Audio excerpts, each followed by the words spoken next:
His spindly hands curled around the AK-47. This is one of theirs? The metal was cold and stung his skin, biting at him even when lying dormant. That should have been his first warning towards the thing's true nature. The two smugglers were small, ornery aliens, squat-faced and from a part of the galaxy that no one even cared to name. They themselves were just called the Twins, and the Twins hated questions. It seems archaic. There has to be more. He was calm, always storing in himself an aura of authority, a backbone that kept him in charge. Yet like a predator looking at sleeping prey, his instinct was starting to take hold. These humans, if they're making things like this, toys like this, they must be simple, small things. Tell me, are they simple creatures, these humans? The two looked at each other, shrugged, and replied in unison, "Dunno." Ekles was an agent for his race, sent on a mission to scout out the capabilities of humanity before starting an invasion. They have to be. He let a quick snicker slip loose, almost like his mind was starting to twitch with excitement. I mean, look at this thing. It's hilarious. He dangled the gun in front of his 7-foot, sleek and torpedo-like body. It became small and strange when compared to him, like a child playfully holding a stick as a weapon. Is it even an energy gun? Again, the two looked at each other, obviously frustrated at how long the deal was taking. Their kind became nervous when in one place for more than a few moments, scars their ancestors had passed down. "No," one answered. What? You're kidding. He shook his head and smiled, ignorant and uncaring at the restlessness of the two. How does it even kill? "Metal," the other huffed. "It throws metal." He enunciated every word, relishing in their meaning. It throws metal? It wasn't a question to the Twins, just a rhetorical game so he could enjoy the moment. He began walking around, lifting his chin with pompous theater and speaking as if those listening should be honored to hear him. Humanity, the apes of Earth, feared across the stars for reasons that are beyond me. These things, these puny creatures, all this time they've been hiding behind glorified slingshots, advanced pebble throwers. Oh dear, that isn't right. We can't let them keep going on like that, can we? The two stared at him blankly. No. He didn't care for an answer. No, we can't. We must do something about this. It's our responsibility to relieve humanity of their own awful existence. In that moment, with the cold, dead AK-47 in his hand, Ekles decided the fate of his people. He wrote a tragic history without even knowing. His mind let loose dogs of war to charge over a hill that he himself had not yet seen over. Oh dear. What doomed creatures! What doomed, awful creatures! Humph! Ekles blinked. "You want?" He shook his head. What? The creatures were quite upset now. "Do you want? Yes or no? You touch, so you want. You buy now, yes?" Oh. Every word was like a penny being tossed to the poor. He looked up and pretended to even consider their offer, as if he ever did in the first place. Then, after enough play, he sneered and dropped the gun to the floor, its cold bounce announcing his true intention. Keep the trash. Why would I want this? "What?" The two burst up from their small seats, yet because of their stumpy legs and dense torsos, they became even smaller under Ekles. He could have easily missed the two if he were to only look straight forward. In a sense, they were quite literally beneath him. "You touch, you buy. This rare thing. Rare thing." He walked away, his needle legs extending before him like flags sticking into fresh dirt, claiming land with every step, with every strike. You bastard! They shook and rattled their fists at him. You touch and you no buy! You egots all the same! That was the title of Eccles and his people, the title assigned to them by all those who had the displeasure of knowing them, the egots, the creatures of infinite violent egos. Eccles had already forgotten about the two creatures by the time he entered his ship. A lion cares not for the opinions of sheep, and an egot cares not for anything beyond itself. Her crown was simple, small and rounding across the top of her oval head, silver like the fading light of a star, and somehow just as awe-inspiring. Speak simply. She stood tall on her podium, assuming the pride of her ambitious race, a pride that was wider than any galaxy. I want not for your theatrics, Eccles. Then simple I shall be, O expansive one. He bowed, waving his large arm before himself. Pray to be slaughtered, a stain to rid the galaxy of. That is what news I bring of humanity. A quiet audience was around them, a select few chosen to witness the expansive one hold war council. During such a holy ceremony, only she was allowed to choose who spoke. What of the stories of humanity? What of their fabled wrath and violence? O encompasser, bridger of cosmic distance! The egots were nothing if not pompous, and their leader naturally needed to represent such ideals. An egot was proud to pour praise onto their royal one. You would not be afraid of a pebble cast from a bow of string. These humans, they merely have made the bow metal and cast a pebble of steel. These words, these stories you hear, they are shields of fairy tale, falsehoods crafted with the intent to scare.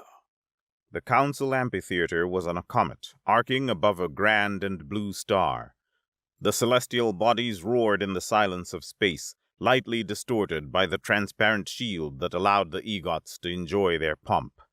How are you sure? In reality, Eccles had just heard the same stories that everyone else had. He'd only seen one weapon, a small piece of war, yet that's all he felt he needed. That's all the egots ever needed, an excuse to rally their pride even higher. My all-being, great owner, it is a simple answer. For such like as us, for commanders as we are, the stench of prey is unmistakable. I assure you, humans are creatures of dirt, meant only to be stomped. No more words were said. No noise came about the crowd of tall, slender creatures, yet to the honed ear of an egot, a standing ovation decorated the cosmos, for their leader had nodded. It was a simple, elegant nod, yet it held in its austerity a signal to let loose the metal ships of war, to unsheathe the weapons of conquest. Ceremony, great religious splendor was about to be had. The egots were flying to war. Flying to eat up more land. How splendid! What holy day it was above the pulsing star. What holy war was about to be had. For after all, the humans were apes, yes? They were creatures of dirt. All of this was true, self-evident even. What possible miscalculations could the instinct of the grand egots have made? The ships were massive, grand daggers of metal. They morphed all across Earth's sky, eating up light and sucking it into a silver, uncaring hull. They were knives descending from the holy heavens, delivering release from unworthy life and rupturing the stillness of those that dared to be unaware. Hold position! Eccles was honored with captaining the conquest. His voice had never been greater, never climbed higher in its pride. I wish to speak with them first. Let us see that which we shall soon destroy. A small transport platform spawned out of their flying monolith, careening Eccles and 4 others onto the planet. Below, an envoy of humans waited, small and appearing disheveled. The ship touched down like a feather atop water, hardly rousing even a pebble. Finally! He lifted his chin high as he walked down a staircase that had slid out from the transport, hands tight behind his back, and hardly a glance to the 3 camo-wearing humans. I can finally see the apes. The men were middle-aged, scruffy, scarred, dressed head to toe in field military attire, and, to Ekla's slight surprise, matching his aura of uncaring. The middle one, a broad and dark fellow, raised his hand suddenly in a sign to stop. Ekles halted his walk, caught off guard by both the command and his own respect for it. He watched as the strange human, careless and lazy with his movements, propped a leg up on a small crate, took out a long, tightly rolled cigar, and with intriguing precision struck a match to light it, guarding the vulnerable flame from the harsh, arid wind. Upon igniting the tobacco, he then looked up at Ekles, having to pull his gaze quite high to see his face, and idly puffed into his cigar. There was silence, and Ekles expected something more. Yet the man just smoked, appearing as content as ever. His 2 comrades were not even looking his way. What is this? Ekles shook his head, not hiding his sneer. What is this show? The man took his time, never looking away from Ekles, and slowly nodding as he smoked puff after puff. "Name's James," he finally said with a curt yet energetic voice. Ekles took a moment. All right. One of the men beside James spoke up. "Now it's your turn, buddy." Ekles snapped at the assumption of ignorance. I know what an introduction is. He shook his head and brushed off the dust that had already begun to cake his hands. Stars above, must we do such formalities? James shrugged. "Suppose not." Ekles was becoming increasingly uneasy with their rampant casualness. Right. He nodded, trying to stay focused and keep his sense of regality. Right. Well, you must understand your situation by now. We've watched your people and studied your weaponry. We are Hold that! James was suddenly alive with energy, eyes so bright and ready that it sent a shiver down Ekla's spine. "You wouldn't happen upon a rifle of ours, would you? Here, look at this. Look here. It would look just like this fella." He reached behind him and held up an AK-47, smiling behind it. "You seen something like this before?" Yes. Eklas was horribly confused. "And it was 2 small fellas, 2 short little shits that showed it to you?" Yes. "Son of a bitch!" He slapped his knee with great joy and turned to the man on his left. "Jenkins, I told you those bastards were trying to sell that shit. That's $20. Ekles shook his head. What? "Oh, sorry, buddy." James smiled and puffed his cigar, resting one elbow on his knee. "Old Jenkins here thought that the 2 fellas was going to eat it. We caught video of those 2 stealing the stuff, and it made the rounds of the old Pentagon." The man behind him shrugged. "What was I supposed to think?" "Not some dumb shit. Anyways," James rolled his hand. "Sorry, buddy. You was just getting on about how you were about to try and conquer us and all that?" Why, yes, I was. He stepped back. Try? It was a jab, the first flying strike of a fight. Ekles blinked as his chest erupted with the challenge of pride. He couldn't contain the anger swelling in him, and he spat out his next sentences, educating unruly children. Our peoples, the great claimers of the galaxy, we do not try. There is never a try with us. We always do. That's us. We never fail. We are not the triers. We are the claimers, the conquerors. James pursed his lips. Yeah. Yeah? You should be bowing at my feet right now. Nah, it's not really how we do things around here, buddy. He straightened up, stretching out his shoulders and neck. Not big into the whole bowing thing here. Got a bad history with it. We're simple folk here, none of that praising jazz. You don't bow? You don't worship something grand? Oh, no, buddy, we worship something quite grand here. We take a good bit of pride in it, too. He tilted his head in curiosity. Yes? James' gaze was suddenly serious, his whole body locked into something scary, something beyond his simple self. He spoke simply, but with immense weight. Passion. The word struck Eccles. It sent a chill down his spine and rocked him.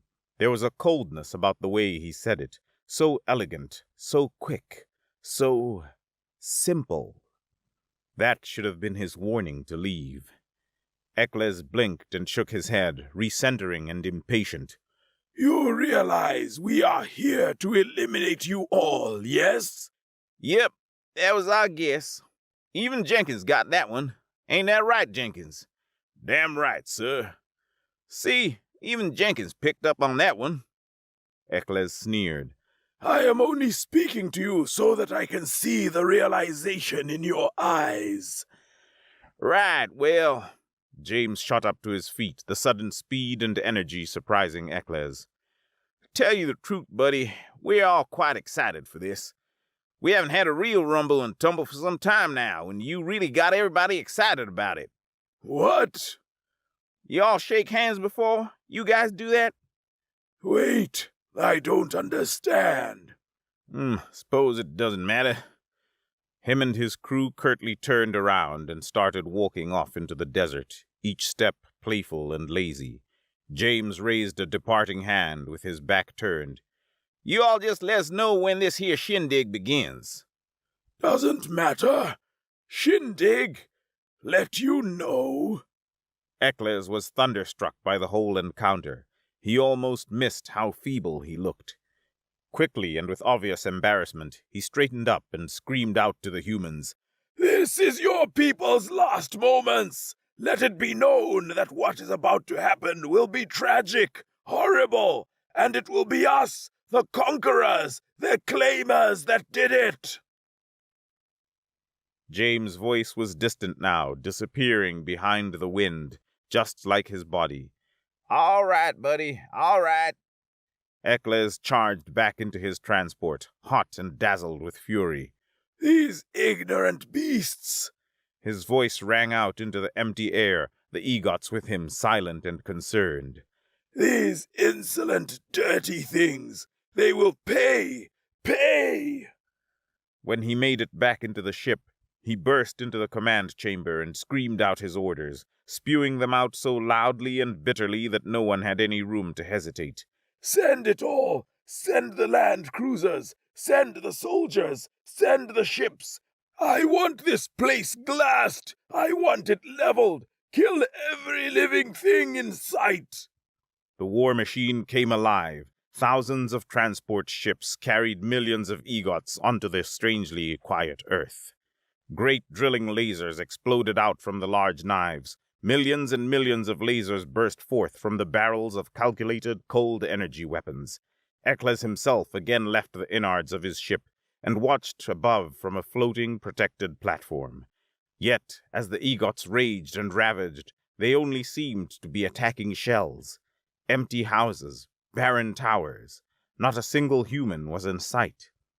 Eccles gripped his observer tightly as he watched the monitors, read the reports, and saw from his own eyes that nothing was around. Where are they? He screamed hotly. Where did the rats hide? Then, right under his ship, somewhere about 200 yards ahead of an EGOT advancing line, tucked into a thick line of trees and shrubs, a little shimmer appeared, a reflection in the sun's light. Eccles screamed and pointed. There! Look! They're there! Some men ran up to inspect, and Eccles himself zoomed in a camera to see the hiding human. He smiled, and his screen slowly pulled deeper and deeper until... Is that one of those metal slingshots? What did they call it? An AK? The muzzle became alight with fire, and not just it, but hundreds, thousands more burst from all across the tree line. It was instant and furious. EGOT weapons were energy guns. They were quiet, advanced, and when they made contact with something living, they simply sucked the life out of it. Nothing fancy, no scarring, just alive, then dead. It was elegant, refined, and the only proper way to fight. Yet, as the horizon began to thunder alive with fire, as the sky became alight and red with missiles, grenades, artillery, and lead, so much lead, the egots saw the reality of man's silly weapons. When the first egot got hit by a bullet and didn't simply die, as would have happened with an energy weapon, but was shred apart, leg ripped from torso, flesh exploding upon comrade in a spastic, screaming swipe, their eyes began to sink into a reality they weren't ready for. Ekles, from the vantage of his observer ship, saw suddenly before him a battlefield of not organized, proud, and marching egots, but a terrifying bloodbath, a horror show of war and death. Perhaps the worst part was that it wasn't even one-sided, and the humans too were dying in droves, yet they weren't terrified. In the heat of awful, horrible war, they became even angrier, even more ferocious. It made them stronger. The egots had never seen this before. They'd never fought a battle so animalistic, so primal and vicious. This wasn't their grand plan. It wasn't their holy way. It was carnal. Only animals could create such insanity. An explosion struck Ekla's ship, and he tumbled down in a twisting, dizzying crash. Slamming to earth, he became caked in dirt, covered head to toe in brown, sticky earth that mixed in with his own purple blood. His ears rang, and he swayed as he tried to stand, and when he finally leveled his gaze to the horizon of earth, he saw it. He saw the real perspective. He was in it, in the flying lead, the screaming men, the popping, bursting explosions that appeared from every which way, the whizzing and screeching planes, jets, and missiles. He was amongst the horror show, the terror of man and their simple weapons. He couldn't comprehend it. He couldn't grasp what had happened. They were all so unevolved. Their bodies, their guns, their planet. How could this be happening? His communicator buzzed, and in his ear he heard the concerned voice of the expansive one. Ekles! She was quite angry. What is happening there? We are getting report after report of disaster. He began walking amongst the dirt, amongst the corpses and chaos, in between the flying, ruthless death blistering by his ears. They're weapons! His voice was exhausted, gone and without ground to center on. Yes, you said they were simple, yes? Yes, they are. He watched as one of their grand knife-like ships, miles across and a pride of his peoples, succumbed to a red, fiery explosion and began crashing down. That's the problem, Great One. What? He flashed back to the thought of James and his two carefree, casual friends. He should have seen it in their eyes, in the way they walked and talked. It's not the simplicity that's the problem. It's all basic. All of it is trivial technology. A couple of dozen yards before him, he saw three humans, guns in hand, muzzles alight and furious, and their own eyes just as mad, just as intense and energetic. They screamed just as their guns did, and together, in unison, machine and man, they made a powerful charge. They're simple. He was speaking slowly, quietly. But that's not it. It's the passion. The passion, my queen. It's horrifying. Stars, it's horrifying. An explosion took over the communication, and the last thing the expansive one heard was the fiery cackle of a failed war, of a depleted, destroyed invasion force. A failure. No egot ever dared get within light years of humans since then, and whenever anything spoke of humanity or of their weapons, the egots made sure to let them know. They told them that the metal slingshots and bombs are not their true weapons. They're not what makes them capable. That's not their power.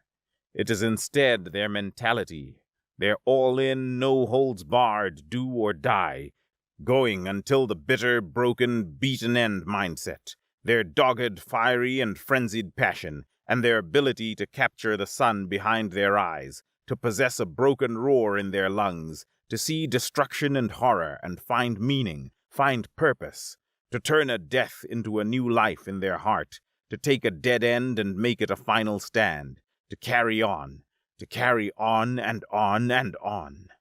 Humanity uses stupid weapons, that is true, but that is not their real power. Their real power is their humanity itself. The egots learned that the hard way. Another one! The twins scoured the leftover burnt remnants of the battlefield, picking and scavenging all of the various scraps of a terrible battle. Another AK! So many AKs! They had little machines following them, drones that would haul their valuables. Slowly, they worked their way over the egot corpses, human cadavers, and mishmashes where you couldn't tell which was what. They had to move fast, as humans kept chasing them off so that they could bury their dead. But the twins were clever. They always were able to sneak back and gather more goodies. Look here! One said, pointing and hobbling over. Look here! Here! Big explosions! Must have things! Must! The two scrambled over the craggy mess of craters, deftly maneuvering for creatures so squat. Remember Alton? The other chirped as they moved. Big planet! Oh, big battle! Much stuff! Yes, much stuff! They began picking among the muck. This like Alton! Yes! The other stopped, head low for a quick moment, eyes darkening. Is where we lost Zal! Yes. Both were haunted and quiet, letting old memories conquer them momentarily. Not many us left now. No. Bleh! An eruption of purple ichor burst out from one of the egot corpses, wheezing and awful. Gah! The twins screamed and began ecstatically running around, silly with adrenaline. Ghost! Spirit! It's a great undead walker! Gah! Gah! The body pulsed and writhed, twisting like wire infected by current as it pleaded with the Reaper. Gah! It continued spitting, occasionally barking out gargled, groaning screams. They'll die! Gah! Gah! They'll all die! Look! Wait! One of the twins came in close to look at the scene. We know this one, I think. Messed up thing, but we know. Yes, we know. The other scooted in, careful and on timid feet. Not ghost? No, it laughed. No, this the traitor. Traitor? This egot the touch gun and no buy. The no buy? Yes, ha! They jumped up and down, clapping and happy. Bring big drone, we take. Bring drone and we take the traitor. Sell as slave. Yes, we sell. Ekles didn't hear them. He was overcome by pain, by visions of death, by haunts of a battle that lived fresh and vivid in his brain. He was the only egot survivor. Well, the only egot survivor that didn't kill themselves in shame after waking up. The few that didn't had fled right after, leaving Ekles, leaving him with his own torturing, maimed mind. We sell! Yes! The twins nodded in agreement. We make traitor pay! Ekles, consumed by rage and pain, rattled off from his back, distinct and echoing. Die! Die! They will all die! Far off, on a distant spinning rock in a downtrodden backwater planet, the surviving egots rallied. They surrounded a golden arena and gathered in tight circles. They murmured and cried. They yelled and fought. They were destroyed, beaten and broken to their core. Listen! The expansive one spoke, arms out wide and voice coming through via large speakers. Listen, my children! Listen, my people! She wasn't as grand as she once was. Her voice was smaller, her gestures gentler. Even her nigh infinite ego had been checked, broken. The vision is not gone! The egots heard, but they didn't listen. Their belief had been snuffed and annihilated, destroyed by the powerful rage of man. Their leader tried to maintain a vision of their past, of what they once were, but that was gone. What now? Cried an EGOT in the crowd. What do we do? Almost all of our ships are destroyed. Our army gone. We have nothing. Money! The expansive one shook her hands out into the crowd. We still hoard great treasures underneath this planet. We will rebuild. Rebuild? That was not what the prophecy foretold. More started chirping in. The crowd was ruthless now, betrayed and lost. We were supposed to conquer. The universe was ours. You lied. Liar! Betrayer! The leader tried to back away from the encroaching crowd of her people, but she was surrounded. We can carry on! We can still inherit this universe! She spoke to take a nation raised on ego, born and bred with the principles of pride and righteousness, and to have been broken so fundamentally, so completely. All that was left was rage. No! A rock was thrown, hitting the expansive one and cutting open her forehead. Another EGOT rallied by her and retaliated, still trying to grasp onto the last vestiges of their greatness. Enough! He pummeled his fellow EGOT, crushing him with spastic fists. You do not strike the leader! They all broke out into terror, into mayhem. Kicks and punches rained out. Guns started to go off. Everything tore apart. It was awful, but it was all they knew now. They raged and they raged and they raged. They became fury because that's what the humans had shown them. Mankind brought them fire, and with this fire they consumed themselves. They needed an avatar, someone to swallow the fire, to keep the ember inside of them like a dragon. The EGOTs beat upon themselves, tornadoes of death awaiting that moment, awaiting something new, something strange, human-like even. This EGOT, rare thing! The twin was using its best salesman voice, proud and twitchy. It danced back and forth along the market of the ship as it spoke. You want for zoo? Go good in zoo! The opposing alien was short, though still tall when compared to the twins, and rotund. It had gray skin, 4 beady eyes, and the presence of a tycoon. She wore a dark, decorated suit, jewels hanging all about, and seemed to never not be analyzing the cost of the world before her. I thought all the EGOTs had fled, went back to that god-forsaken planet in the back sectors that they call holy. Not this one! We found this one, fair and square, very rare!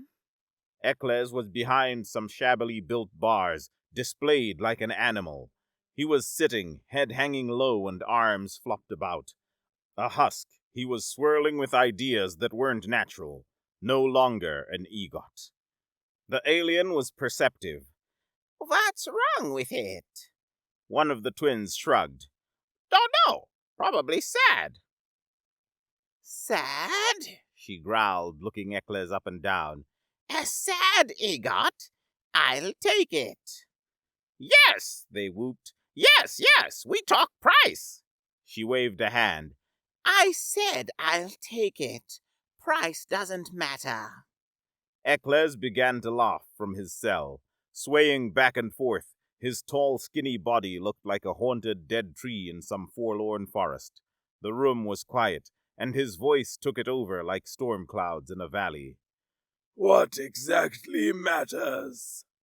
She kept her chin high. Status. She spoke honestly. The universe is nothing but a ladder of status and position. Ah. He lifted his head, unveiling his burnt, scarred face. You could hardly even call him an EGOT, he looked so mangled. His face was a tornado of wretched, torn flesh, and displaced skin and bone. Look the part. She smirked. You certainly look the part of a failed invader. He opened his arms and hands. Guilty. You'll be worth a lot to see. People like that kind of history. Worth. He finally stood up, towering over everyone else, an obelisk. He looked down at them. What do you know of my worth? You can say I have an eye for these things. An eye? Well, He walked up to the bars and grabbed them, words almost falling out of his mouth. let me give you your other three. You want worth. You want status. Then you release me from this prison and take me to my people. Take me to my holy planet. There I will give you the status you seek. Ha! She bellowed 3 powerful laughs. I knew the egots were bold things, but not this bold. Ekla's voice was sharp, biting. It stung the air with the raw hate in it, the pure passion. I am not bold, He sneered. I am nothing more, just anger blowing through an empty canyon that once held mountains.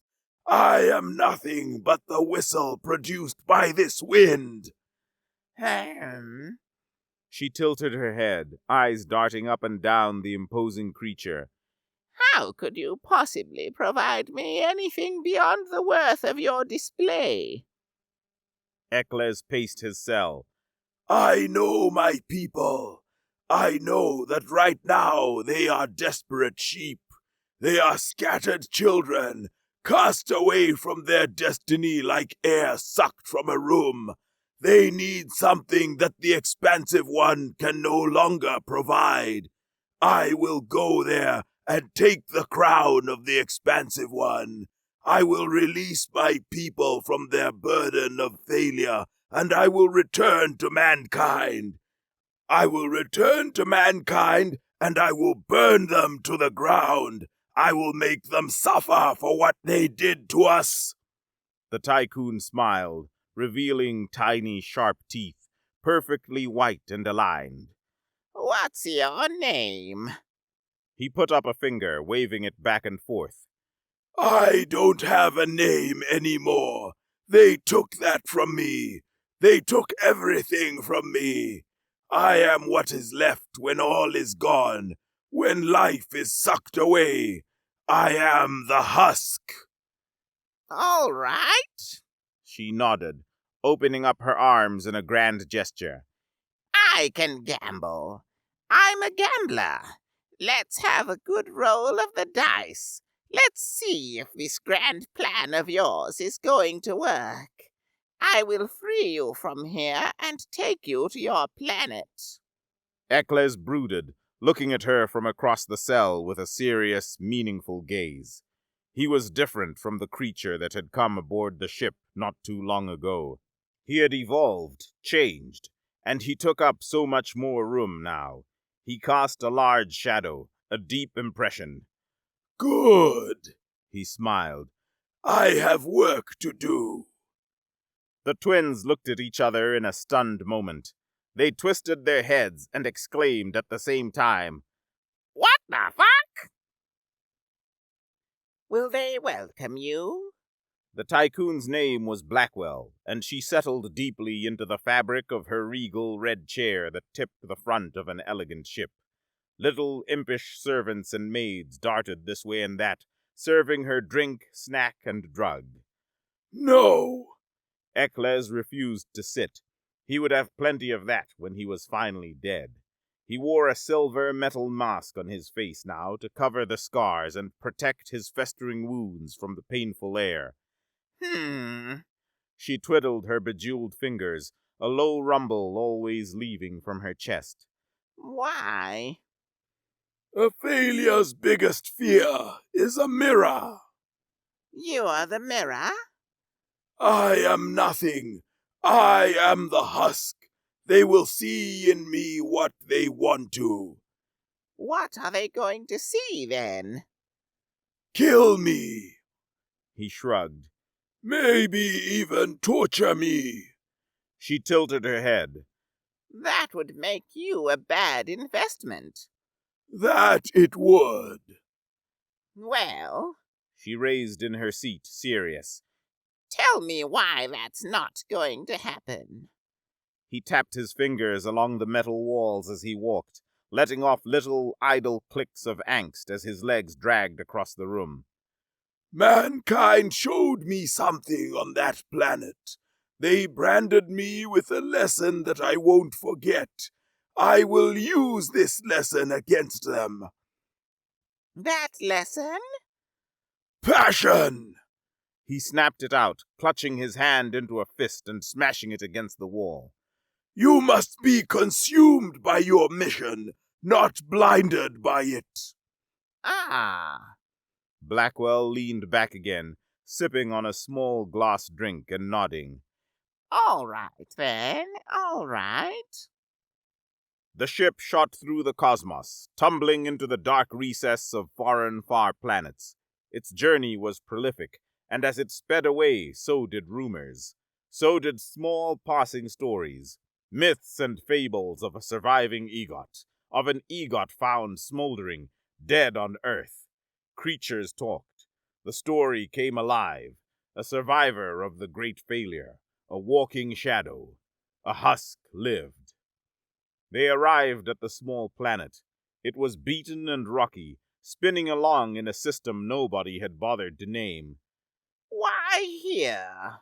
Blackwell sniffed and adjusted her jacket. What is this place? Eccles looked out the window. This is where the expansive one saw her vision of the future for our peoples. It's where she told everyone of our prophecy to inherit the stars. It is now where I'll tell them that this was a lie. She pursed her lips. Could have chosen a more forgiving planet. The rock was destitute. It was just large enough to formulate some sort of thin, feeble atmosphere, but the rest was held up by EGOT tech, machines that protected the place. It circled a blue star, so near that you could almost hear it scream nuclear screams. Land there. He pointed on the planetary map. That is where the council is being held. Council? He turned away without answer, heading towards the metal door and patiently awaiting landing. The ship parked near a bowl-like stone arena, seemingly the only building in the area. A low commotion of noise could be heard as the two exited the ship, permeating the rocky wasteland like strange warning songs. Blackwell fixed her shirt and aligned her jewels. Is this it? No houses? No houses. You EGOTs are strange. It's a place of worship. As they walked up, the noise built to a fever. Before one of the archway stone entrances, Eccles stopped and looked down, his feet becoming soaked in purple, sticky liquid that was trailing out. Blackwell balked and backed away. Bah! Is that blood? Eccles was silent and still as he looked over it, his pencil body possessed by magnitude. He walked forward and into the arena, leaving Blackwell to meekly follow behind, shying away as the roars deafened her. The scene was ruthless. Corpses of EGOTs riddled the ground. They all screamed at each other. Some fought, others tried to take control and create stability. Thousands watched on and screamed for order up in the rafters, though even there violence reigned, each one dutifully yelling for order and fighting off attackers. Eccles walked in solemnly and without noise. Carelessly, he stepped over bodies and made his way to the center. At the nucleus of it all, surrounded by fights, by rogue laser shots, he stood motionless. Quiet! His voice exploded out from him, as if it erupted from his lungs, as if it was thousands of years of pressure releasing like the burst of a volcano. Silence! Now! The place simmered, shuffling and stilling for a moment. Eccles stuck out like an island in the vast ocean, different, foreign, and vulnerable. Yet his voice continued in unwavering passion. Enough of this! I will not stand to see my people lost for any longer! I will not stand for it! A small, distant voice squeaked out. And who are you? Ekles began to turn, opening his arms up and speaking to all, his silver mask shining in the twinkling light of the screaming blue star. The husk! The sole survivor of Earth! Suddenly, the expansive one stood up, shaky and rocking back and forth. She steadied herself on a nearby loyalist and screamed out, Ekles! It was shrill, desperate, and crying. You are the failure! You are the reason for all of this! She saw her opportunity for a scapegoat, and took to it with every ounce of vigor she still had. You! You failed all of us! You betrayed the vision! The crowd rustled with angst, ready for another reason to kill again. They were all desperate to die in a crowd of self-hate and bloodshed. Failure! He nodded. Yes, Ekles failed. Ekles failed horribly. All right, then, someone screamed out. It's him, then! We must get him! Yells and screams sparked out, all thirsty, all needing something to blame. Ekles failed, he continued. But what stands before you is not Ekles. It is the husk. The great emptiness that mankind created in her violent rage. I am nothing except a vessel meant to consume, a vacuum that even space would succumb to. Lies! She bellowed. You must get him now! From the crowd, a wild and frenzied EGOT dashed towards Ekles. They tackled him, crashing towards the ground and slamming into the dirt. The EGOT began pummeling him, throwing fist after fist, delivering horrid shots into his mask, into his shoulders, into his gut. The EGOT screamed as he wailed on him. Ekles just took it, still and limp. He got thrashed around, head rocking back with each shot, ichor blood spilling out from his half-healed wounds, mask denting. No one else joined. Everyone watched in silence. Motionless and without belief, it was almost picturesque, bodies surrounding them, destruction and confusion rampant, and one EGOT desecrating another, all without retaliation. Eventually, the EGOT slowed. Breathing heavy and confused, he soon relented. He brought his fists down, dripping blood, and looked at Ekles with large, confused eyes. He backed away, fell off of his target, and went to the ground on all fours, wheezing with lost, exhausted pants. Ekles stood up, utterly battered, but sturdy and grand. He walked up to his attacker, standing over him with powering height, and took the pouring blood off of his own face and caked the attacker in it, smothering him, painting every inch of his chin and cheeks, his eyes and neck. That! His voice was strong, deep. That was passion, my brother. That was fury. That is what must be harnessed, my brothers and sisters. Visions are nothing. Prophecies are hopeless. We must all be husks and take in the world and the hate and let it paint us. We must not inherit the universe, but swallow it. Eat it. Let it cover us. The attacker nodded, dizzy from his exertion. Yes. His voice was slurred. Yes, I see. Ekles looked around, scarred, bleeding, desecrated himself, and he spoke to them all, loud and angry. Mankind showed us the way. They showed us their true weapon, the only path to vengeance. He raised his hands high. We must fight. We must let the hate fill us. Let the passion consume us. We must fight and band together to destroy those beasts, to claim what is ours. They cheered. All of them cheered and screamed. They were desperate sheep led by a dragon. They were empowered and excited. Ekles walked nearby and picked up a gun. Surrounded by the screams of the arena, he walked up towards the expansive one, slow and serious. The loyalist meekly let him past, and he came up to her and watched as she fell back to the ground and began to crawl away. No! She screamed. No! This isn't the way! Your way is broken. You got us into this! You failed us! Failure brought me enlightenment. He raised the gun. All it brought you was confusion. That is why it must be me. Those made blind by the light were never meant to guide. Only those willing to let the light into their own eyes can truly see. No! He shot, the laser sinking into her chest and draining her of life. No blood, no thrashing, just immediate death. The expansive one was snuffed out with the simple pull of a trigger, killed by her own kind. Ekles lowered the gun slowly, breathing heavy and ragged-looking, and he spoke to them all.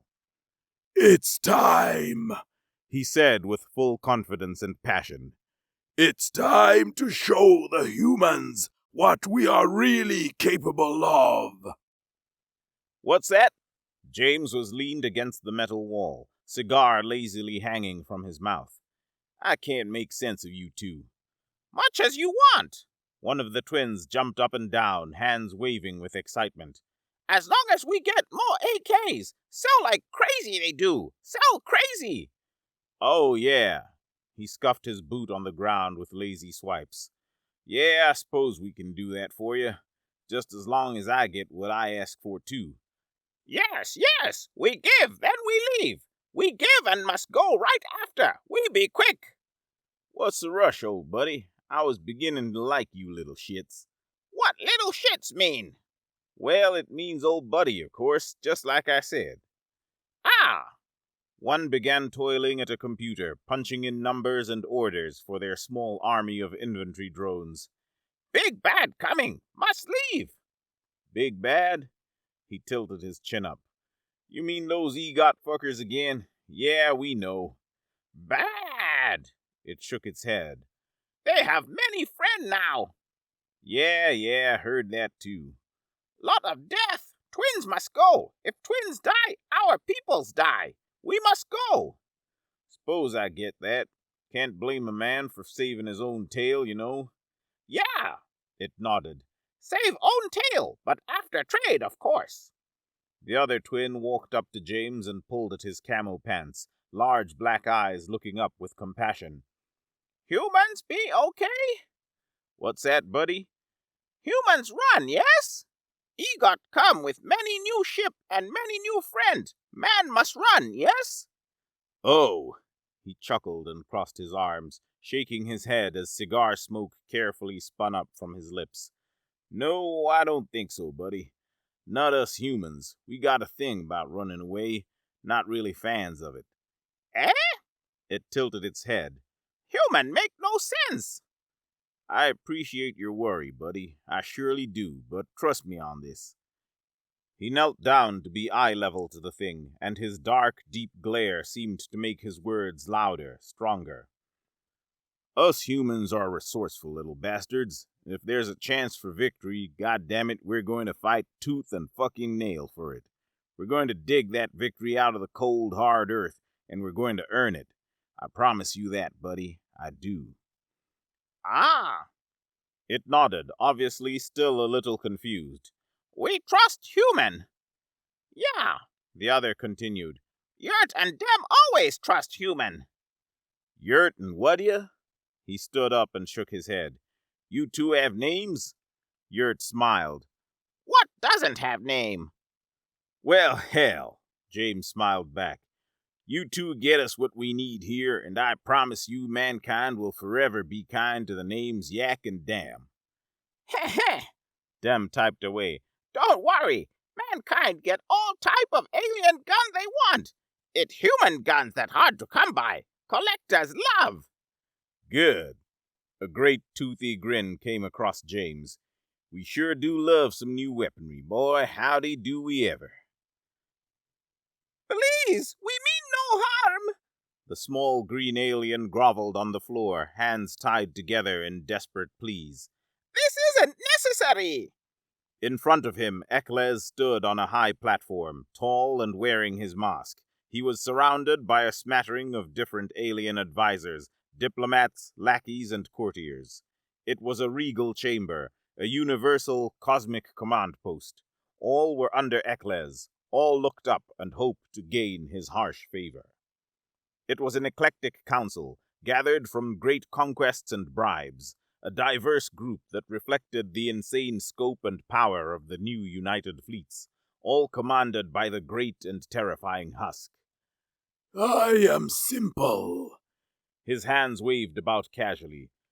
I said you provide 3,000 ships or you die. Is that not simple? We don't have 3,000 ships! You had time to make more, no? The creature cried as it spoke. Not that much time! We would have starved and died from the effort! Sacrifices! His voice was crawling, slow and with an amber resin sound. It was like his words lavished in the air. Sacrifices are necessary to grow. We must cut away from ourselves that which is not worthy, and open ourselves up to the universe of change.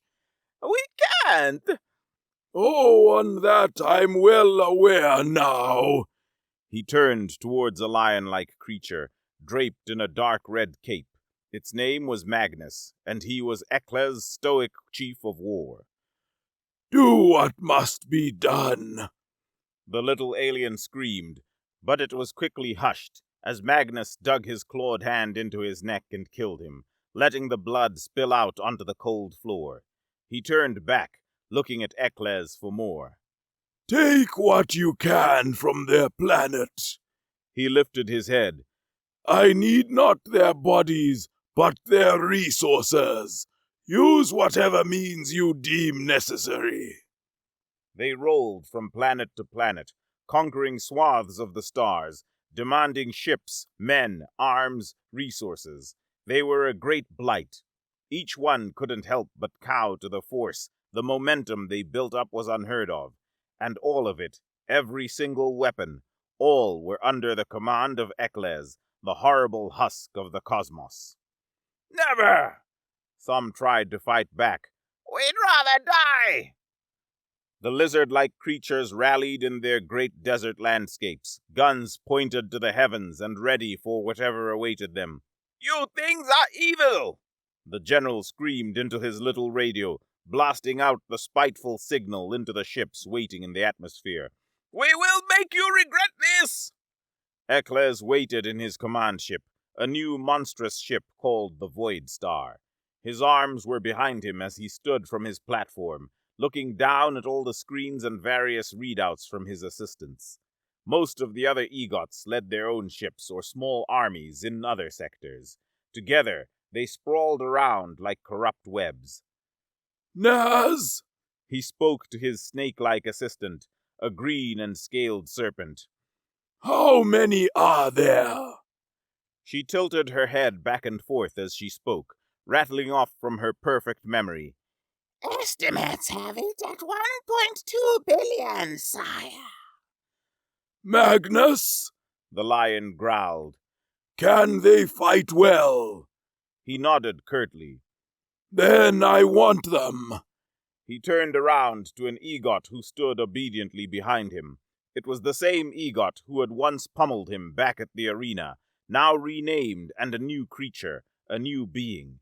His name was Torrent, but in the shadows they had a more sinister nickname for him, the Demon of Egot. Break them. Ekles spoke simply. I want their spirit crushed so we can use them. Torrent's smile was sinister, awful, and thirsty.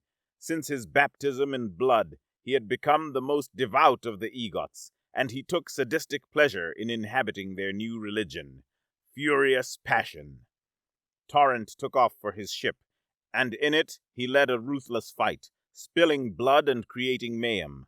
The planet became encased in fire, drowned in war. At every moment, at every opportunity available, the EGOTs took to the field and armed up with their new mentality. They led their new army of mismatched, diverse aliens, and they screamed out into the violent night. Blackwell ran all of the economics, while skimming off the top for herself, of course. The taxation was relentless, and every penny went towards the war machine, went towards the intergalactic superpower. Remember! Eccles constantly screamed out before his people, arms flying out with great theater. Remember why! Remember who we aim to crush! We will get our revenge! We will take our moment!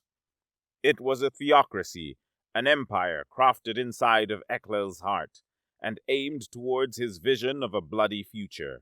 He would liberate the past. He would command a new galaxy, and he would do it soon, very soon. Sir, Nas came up behind him, speaking quickly. you're going to want to see this one in person. He gathered the council and rallied inside of his meeting chamber. They all stood around him, watching and awaiting his word. Down the long, regal hall, chains were heard rattling, then small, energetic screams. The great doors opened, and before everyone, the twins were brought forward, kicking and biting the air, fighting at every moment they could. They were caught in the outer sectors by bounty hunters. Nas's voice was cold, brutally emotionless. And sire, their cargo was chock full of brand new human weapons. He nodded, watching the two intently and with a still face. They had been trading with them. A lot, sire. Traitor! Dem yelled from his chains, passionate and uncaring. You no-buy traitor! Yes, yes. Eccles waved a hand. We've all betrayed something before. I promise you that you two were the least of my many sins. Yurt squirmed. All evil! All EGOT evil! Maybe. He walked down from his platform towards them. But I am not dumb. I have learned, and if what I learned was to be evil, then so be it. Rather evil than ignorant and dead. Humans will kill! Humans finish all EGOT off! Eccles straightened up. Nas, what are these things anyways? Sire, we have no record of their species. I've searched catalog after catalog for any sort of official recording or study, all to no avail. They must be very old, before standard records. Evil EGOT! Evil no buyer! All right. He spoke as if reading a letter, like he was reciting a history book from memory. Kill one, give the other to Blackwell. I'm sure she'll have a use for it in one of her zoos. A guard nodded. Aye, sir. No! Yurt cried. Must kill me, not other! No, no! Dem thrashed about. No, me! I don't care. Just kill one of them. He waved an idle hand. I'll let you pick. Bastard! Evil EGOT! The guards wasted no time and shoved the two creatures backwards, dragging them by their chains, easily whipping them away. They tried everything, clawing at the ground or their chains, lunging at the guards or towards freedom, but each time they were yanked back and dragged further into the depths of Eccles' ship. In a back dark room they were separated. It was arbitrary. One guard went one way, the other the opposite. Yurt and Dem called out to each other, but soon enough they were too far away, and one was behind chains. The other was taken into a rocky, cold room, surrounded by the stench of death. There it was quick and without parade. A gun was put to their head, and before they could even protest, bang! Only one left. Magnus! Eccles was thoughtful, peering off from the command of his ship. I say it is about time to rally the full fleet. I think we've waited enough. Magnus nodded. his mane swaying as he marched off down the hall. Torrent, tell all of the other egots. Tell them that a new era approaches. Tell them that on the horizon, the future arrives. The new battle of Earth looms. We shatter the bonds of our failure and finally become truly free. Tell them not to say a word tonight, not to speak, for at the start of our new age, the only words will be that of victory. With pleasure, sire. Yes. Eccles took a deep, long breath. He rolled out his shoulders and closed his eyes, focusing. It was happening. All the gears were turning. All of the chess pieces were aligned. All of his planning, his proselytizing, his nights of boiling fury and steaming self-hatred. It's time to finish this, once and for all. The planet is surrounded. Magnus was focused on the screens, speaking darkly, as if he were stalking the planet itself. Earth is surrounded, sire. Nas was beside him. Readings show roughly 11 billion human life forms, as expected. Eccles spoke quickly. Any other intelligence to offer? Nas tilted her head. Humans are sneakier than I thought. The room was filled with various technicians and reporters. It was a war room, ready to make just that. All we know is that they are there, sire. That's it. Torrent! He was serious, intense. Is the strike force ready? More than ready. Have you all? He hesitated just for a moment, but the scars burned hot on his face at the thought. You have all read the reports of what happened last time, yes? Of course, sire. Torrent sneered, rolling out his black, skinny arms. We won't fall for those tricks again. All eyes were on Eccles, the great husk. Everybody was watching him, the whole galaxy. It had taken years, caused the death of millions, destroyed countless planets and peoples, all for this, all for the revenge of the egots, the redemption of Eccles and his unholy sheep. All right. It was slow, a river halfway to a freeze. Let it begin. Nations moved. Ships began sinking into Earth's atmosphere, tearing through her clouds and skies like the biblical apocalypse. Bombardments began on strategic places. No longer was it the shallow lasers that the egots used before. Now it was heavy strikes of plasma, melting beams of destructive energy. It was the opening salvo. The "it's showtime" to what was sure to be a long show. Cities became ash and dust in mere seconds. Forests were burned, desecrated. Entire mountains were blown to bits. Quick, sleek fighter jets swooped down and out of the air, looking for any sign of life to blow away. Naz wiggled happily from the bridge, watching live videos of the one-sided, intense mayhem. It'll be over before it starts. Her eyes were wide with excitement. Nothing can survive this. Eccles put up a warning palm, brow low and focused. No, this won't even hurt them. He walked up to the very front of the bridge, analyzing every small camera, chart, and report he could see. He wasn't going to make the same mistake. Until he saw the humans, it hadn't begun yet. With the most serious voice he could muster, he let his council know just what kind of fight they should expect. This is nothing. This is just to wake them up. A radio technician yelled from his station. It was some rotund yellow creature, and they quickly tapped in some commands to get their feed over the bridge intercom. Static buzzed, and slowly a voice came into fruition. "Hey there! You all there?" Eccles would recognize that voice from anywhere. "You there, buddy?" James! He rolled his fingers over the cold iron rail before him. I was waiting for you. Hey, ha ha. Just so happens I was waiting for you too, buddy.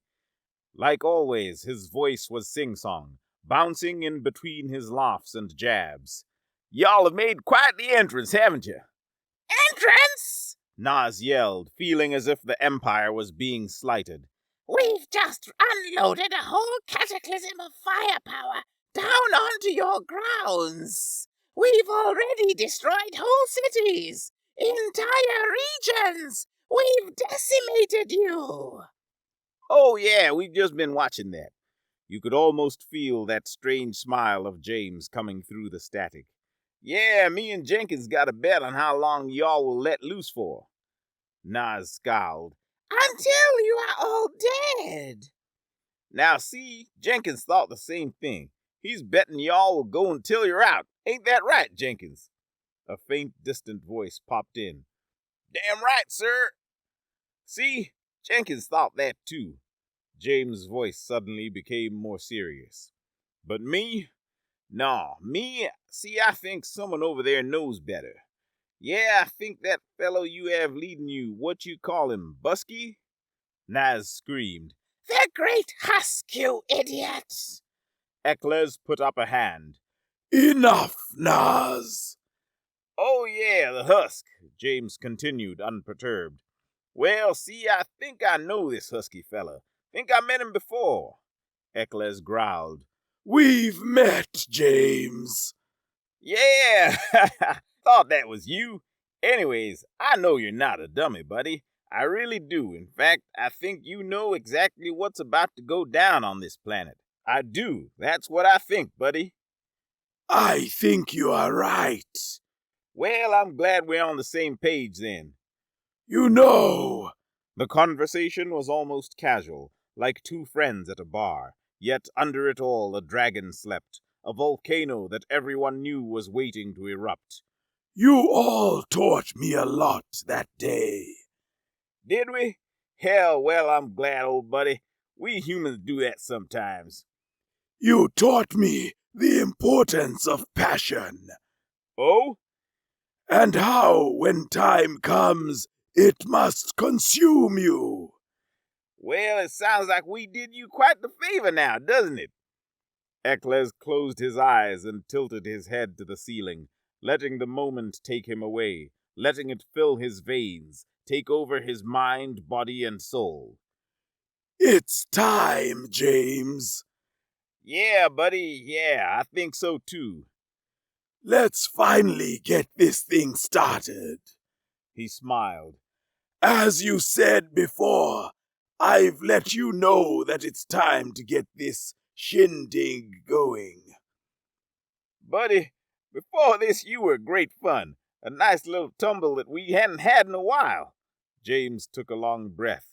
But now I think you might actually be a real deal dance partner. I think we finally might get to tango with an equal for once. Good luck, buddy. This'll be something. Show me what you fucking got, James. With pleasure, Husky. The line went dark. Nobody spoke. Nobody moved. Eccles slowly brought his head back down and spoke evenly. Torrent! Sire! Get the fuck out there! Torrent smiled and took off towards his ship. Everyone else watched the screens. They watched as everything suddenly changed. From the earth, battered, blackened, and ashed earth, giant cannons rose from the ground. Huge barrels that had survived the salvos, and they became alight. They began rocketing out large, terrifying missiles and shells, the great human weapons, the flying metal bullets and slingshot lead. The sky erupted with energy, with fire and destruction. Naz backed up in disgust. How? No. Eccles smiled. No, this is just getting started. He turned towards Magnus. Busters ready? As ever. Launch! From the atmosphere, ships turned towards their sides and began expelling blistering, twisting cylinders towards the guns. The shells flew towards their targets, and upon impact, drilled and dug deeper, ate through earth and found their ways into the human chambers. In there they peeled upon and unleashed every combination of alien that the Empire of the Husk could offer. The angry, furious EGOT dotted in between them all as commanders. The bridge watched the camera of one EGOT, plopped into a human tunnel with a squad of multi-raced soldiers and going from hall to hall battling it out. The EGOT had to lean under the short human ceiling, and they hid behind corner and wall, peeking out to fire off shots or grenade, screaming out command and insult. From the screen they saw the horrible muzzle flash of human weaponry, that hot ring of fire that spits out smoke and metal. The halls filled with blood, a concation of dozens of different DNA and flesh. It was ruthless, and throughout every hall battle, both great numbers of human and Empire folk fell dead. Torrent! Eccles had his hands behind his back, waiting to see the POV of his ship come onto the screens. Sire! He was there, flying in upper atmosphere with a squad of hundreds of other fighters. What's the intel say? We think we know where most of them are at, sire. All right. He tensed his jaw. Get at it! The ships dipped their arc down and dove into the milky, now splotchy clouds of Earth. They had a target, chains of mountains littered with those human cannons, and their first mission was clear. Destroy as many cannons as possible, and prepare for the main invasion force. They began unleashing every ounce of explosive hell they could onto those weapons, often waiting for the moment just before they fired, stopping their explosive at the lips of the barrel and causing it to kill itself, a tactic Eccles had long thought of. The fight was horrid, ships tumbling and smashing into the white rocky mountains, others getting blasted by the slingshotted metal, many simply running into each other. Torrent spoke in a loud, exhausted voice, and the nearby chaos came in as background noise over his radio. It's about safe enough, sire.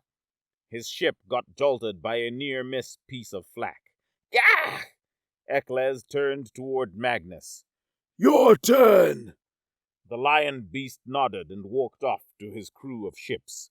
The gears turned, the clock ticked, and the plan carried on.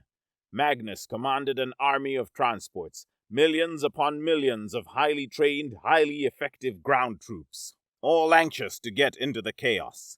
They sailed down to the now safer but still hellacious mountain ranges, many falling to the fire and anti-air shots. They hit the ground and began unloading, almost puking out their array of invasion forces. They had found what they believed to be the main cluster of humans, their stronghold, and they were intent on busting right through it. There!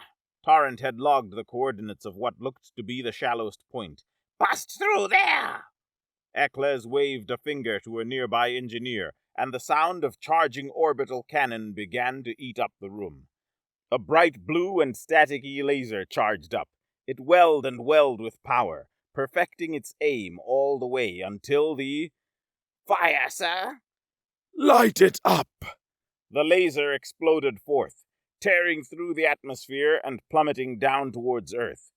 It unleashed upon the rock, spilling down like God's rapture, a horrifying column of light and wrath. All of the soldiers watched in still shock, their faces reflecting the bluish-white light as it continued its annihilation. When it was all said and done, the entire face of the mountain was leveled. Smoking and blackened, it looked like a whole new planet, a new landscape where the war must be continued. A staticky voice came back over the ship's intercom. It was James. Eccles leaned forward, eyes wide and desperate to hear what the man had to tell him. His hands almost shook with excitement. Not the same now, is it? He relished in his own words, in his approaching victory. I've learned your ways. The ship's crew was frozen still by James' reply. It was his characteristic, now almost haunting laugh, a hearty, joy-filled chuckle that struck everyone with a dreadful confusion and anticipation. You laugh? Eccles was nervous. You laugh when we're on your front door, guns in hand? Oh, buddy, he finally said. I will admit this has been something so far. Something? Oh, yeah. Yeah, this has been all that we've been looking for. Eccles went dark. Looking for? Speak plainly now, James. I plan on ending this soon. The end? He let out a bombastic laugh. Sonny, you put on a good show, but it's time for me to let you in on a new lesson of humanity. He tightened his hands into fists, growling his reply. What's that? It's twofold, buddy, and I'll make it short for you. We learn fast, and most importantly, it ain't over till it's over, buddy. You'll learn to get real intimate with that last one. What? He could hear James puff on a cigar. He could almost picture the smoke rolling out of his mouth as he said the next part. You know what's next now, old buddy? What's that? Heh. James took obvious pleasure in his next words. Our turn. On Eccles' screen, from the rubble of what was once the entrance to the human stronghold, projectiles started to ring out. Yet it wasn't the usual human projectiles. It wasn't the metal, slingshotted bullets or pinpointed missiles. No, this time it was different. Eccles almost had to smile. Those bastards! It was lasers, just like the ones they had used on them, except man had modified them, made them more horrifying, more ruthless. All of a sudden, all across the planet, more guns lifted up from the earth, and hangars exploded forth with ships and drones. A new war had snapped alive just like that. A modern war, a war of equal machinery. All right, buddy, James said. Before we was doing the waltz, but now let's tango. Yahoo! The radio cut off again, and it was right as Eccles got report after report of ships going down, of battles being lost and armies being destroyed. Across the globe, they morphed into one great bloody stalemate of violence. Eccles nodded, taking a deep breath and remembering back to the mankind he'd originally faced, to those ruthless, violent apes that took pleasure in the fight. All right, yes! He looked down at every screen, taking it all in. Yes, this is the mankind I remember. Sire! Naz was frenzied and desperate beside him. Sire, this is insanity! We're losing forces all across the planet. What are we going to do? He spoke calmly. Dig deep. For once, for the first time since he could remember being maimed on Earth, he sat down.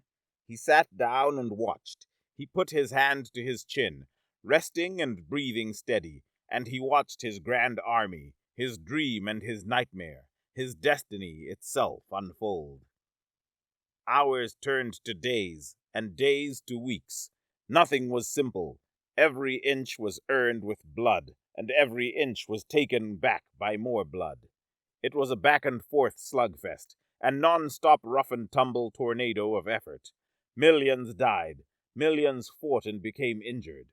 Earth was the great war zone, the epic infinite fight of space.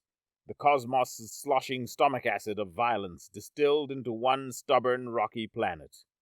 Eccles became nervous. Over the weeks, the energy and mentality started to fall apart. At the 2-month mark, he received a call from Magnus. We are waning, The lion wailed. The great battle for the mountain hold had been the worst of them, and almost no progress had been made. The troops can't go forward. Eccles slammed a fist on his chair. Then force them forward. They don't move. Then shoot the ones that don't move. It's all or nothing now. Don't you get that? This is it. Torrent had returned to the main ship, dirty and covered in blood. He limped up, holding his wounded stomach with a slouching gait. It's too much, sire. Stop it! He stood up. We're here. We've made it. They too wane. They too suffer. We must push till the end. Blackwell watched on, lightly tapping her various rings. I fear it might be time to call it, sire. We must retreat and come back later. Retreat! His eyes were wide, obsessive, and lost. Say that again! Say it to me one more time! Everyone was nervous. They watched on cautiously as Blackwell lifted her head slightly and continued without hiccup. This has become a bad investment. Eccles stormed over to Torrent, grabbed his pistol, and turned to Blackwell with it. Not missing a moment, he fired the gun twice into her, once in her head, the other in her chest, killing the large alien instantly and causing her to collapse onto the ground in a heap of flesh. Everyone gasped in terror. Enough! Eccles snapped, turning back towards Torrent. Take me down to the front lines! Put me near the stronghold! Sire, that is not... Now!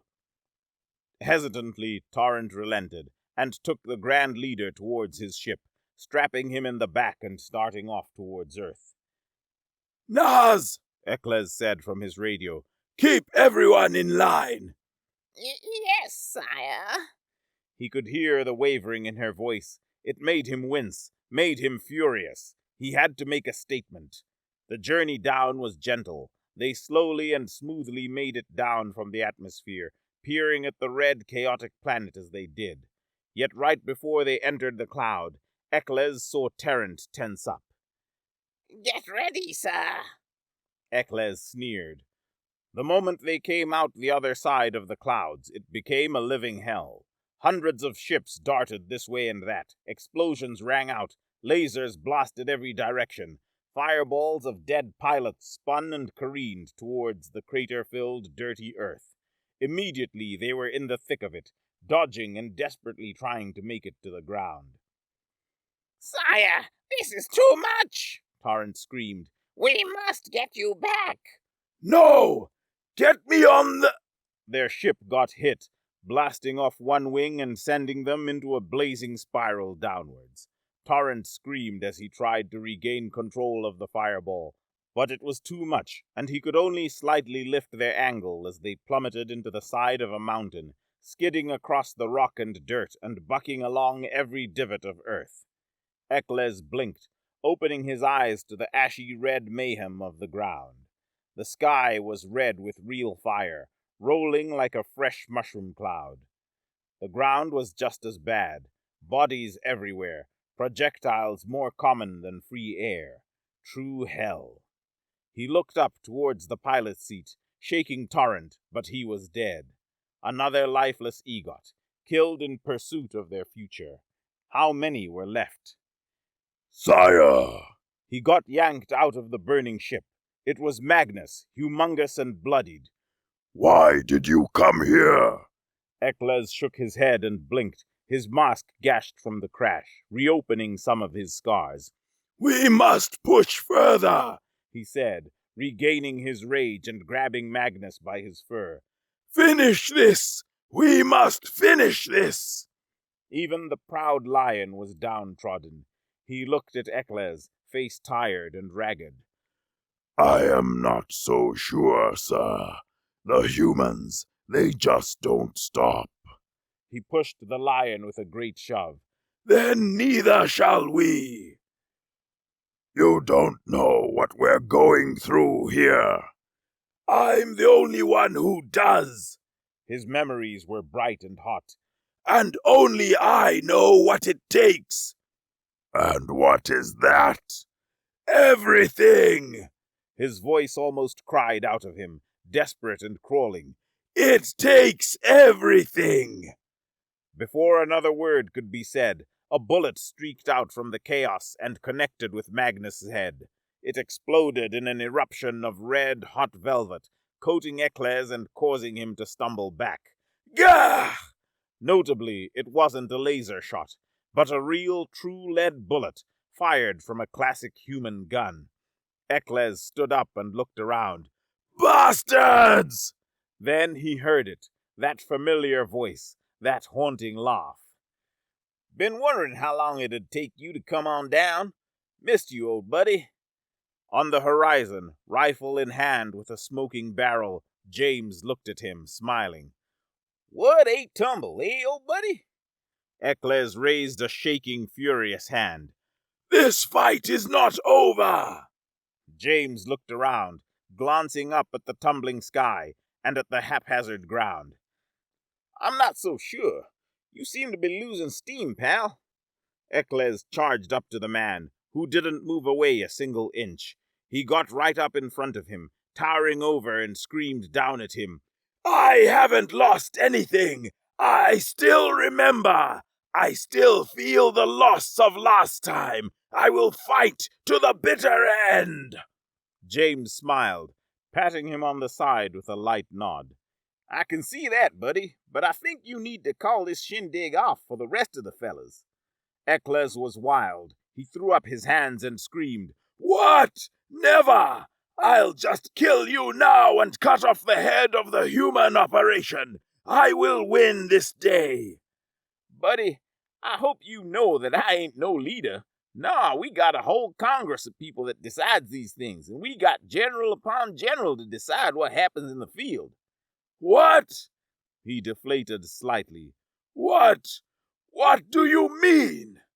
Yep, buddy, I'm just one small piece of the puzzle. He blinked, stumbling backwards and trying to stay steady.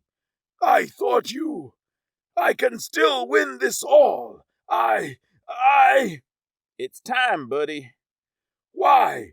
Why did they give up? They don't have what we have, buddy. You're a lot like us, pal, and they're not. The passion! I gave them passion! Yep, he nodded. You sure did, but that's not all. No! There's two pieces to it. A man fights 'cause he's angry. He's passionate, but no man readily dies for that anger. No! You only die for meaning. It must have meaning, buddy. It does! He reached his hands out to the sky, to the hellscape of a sky. This is ours! We fight to claim what's ours! James shook his head. Nah, see, that's not true, buddy. No thing can truly own the stars. And see, I think deep down we all know that. We all know that dirt is just dirt. It's ours! It's dead. Ground is dead. The planets are dead. No one dies for that. The vengeance! Our revenge! Now that, buddy, that's just you. I suspect your people didn't need more blood. They needed a leader, yes, but you took burn victims straight back into the fire. No bueno, buddy, no bueno. He felt it again, that empty, shallow feeling, the lack of air, of substance, the corrupting husk in his heart. Nothing was left in him. Again it was all taken, all blown up right before his eyes. Why you? He finally said, eyes empty and distant. Why you all? James gave a somber, sympathetic smile to Eccles, seeing the look on his face. You've been a good dance partner, buddy. The best we've had in a while. Eccles went to his knees, vision far away, staring at the infinite nothing. I don't. James turned and began to walk away, the destruction around him reaching its final, desperate crescendo, the last act of death. There's a reason why we humans never really leave Earth, buddy. It's the best for everyone that way. Yet somehow people like you always find us. Eccles picked up dirt in his hands, letting it slip and tumble between each finger. Why you? He almost whispered it. What is the meaning of this? Humans, buddy. It's damn strange, and it's damn dangerous. His voice was echoing now, distant like everything was to Eccles. For the man, the fight is our purpose. We're born to die, yet we live to fight. It's our curse, and it's also our blessing. We live to fight, albeit a mountain, a problem, or a war. It doesn't matter. But the fight, that is mankind. Eccles said the words slowly, like he was stepping over each one, studying them. The fight is our Purpose? He fell on his back, letting the world take him, letting the air finally leave him. He'd tried. He'd tried and he'd tried and he'd tried. He gave it everything he had, sacrificing everything he could, laying every card on the table and taking every gamble. Yet he still lost. He still failed for one simple reason. Humanity is born to fight. How could he match that? He closed his eyes one last time, the great cosmic husk dying in the blackened dirt of Earth. One can only see the light twice. The first is enlightenment, and the second time is always the light of the afterlife. Mankind remembered him as a worthy foe.